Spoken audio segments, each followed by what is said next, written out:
John, Themistode, FightHype.com, here with my man Keith Conley. How you feeling, man? Good. Glad the night's over. Gotta ask you about, the performance of Edgar Berlanga. What'd you think? He was out a year. I think he could have picked it up more, but he closed the show. He had about 4 knockdowns in the fight, so I was hoping that he picked it up a little bit earlier in the fight, but it is what it is, and he's been out a year, and he'll be better next time. Why did you think he started off so slow, and in the 12th round he came on extremely well? Well, he knew he had to pick it up to close the show, which is what you want to see in a fighter. He's just got to learn to pick it up a little bit sooner. I mean, he won the fight, easily on the scorecards, but I think if he had picked it up a little earlier, he could have gotten him out of there in the first half of the fight. A manager wants one thing, a fighter wants something else. Berlanga keeps talking about he wants Munguia, he wants Benavidez. Do you think that's a step a little too far right now? You just want to kind of keep building him up a little bit? It's too early for me to think about that. It was a long week. It was a long night. We'll get together with the team maybe next week. We'll figure out what we want to do, but it's too early to think about something like that. Gotcha. Can I get your thoughts on the whole Canelo signing that 3-fight deal with PBC, man? Can I get your thoughts on it? I mean, listen, he's the biggest superstar in the sport. He's got the leverage to do whatever he wants. Al Heyman is, a legendary manager, and he's going to do really well over there as well. He's going to do well anywhere. If he's with Eddie, if he's with Al, if he's with somebody else. But listen, you can't go wrong being with Eddie Hearn or Al Heyman, 2 legends of the sport, and he's going to be led in the right direction by Al. What do you think about the whole Canelo versus Charlo thing? Do you think it's a little bit weird since Charlo would have to move up and he had to fight in over 2 years? Do you think it's a little weird, man? Well, listen, that's probably what Canelo wanted. Charlo is a big fight commercially. Again, Al Heyman knows what he's doing. He's a legend. So I'm sure both guys will make money, and it'll be a good fight.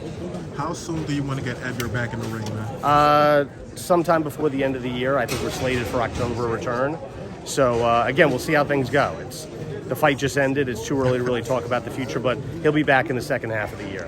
Yeah, for sure. I mean, I don't get a chance to see you as much as I want to, so, I got to ask you all these questions now. But I know that you said that he did win the fight pretty easily, but going in, did you expect him to knock out Quigley? I was hoping he was going to knock him out, if I'm being completely honest. And he had him close there in the 12th round. He had him hurt. I think it was in the 3rd or 4th round. I can't remember when he knocked him down. Again, when you're out a year, sometimes you don't fight exactly the way you wanted to. I don't know how Edgar was feeling inside during the fight, if he was just pacing himself. I still have to talk to him.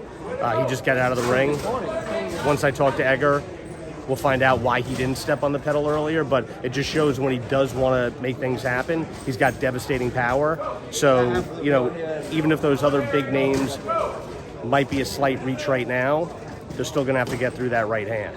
And if they're going to come to try to knock out Edgar, it's going to get landed on them. But he's got things to work on. He's been out a year, so, we'll figure out in the next couple of weeks which direction we want to head.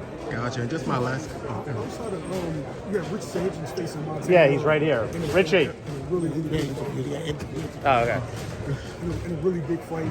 If he's successful, what direction do you see him going? I mean, I think Richardson Hitchens is a pound-for-pound type talent. I really think so.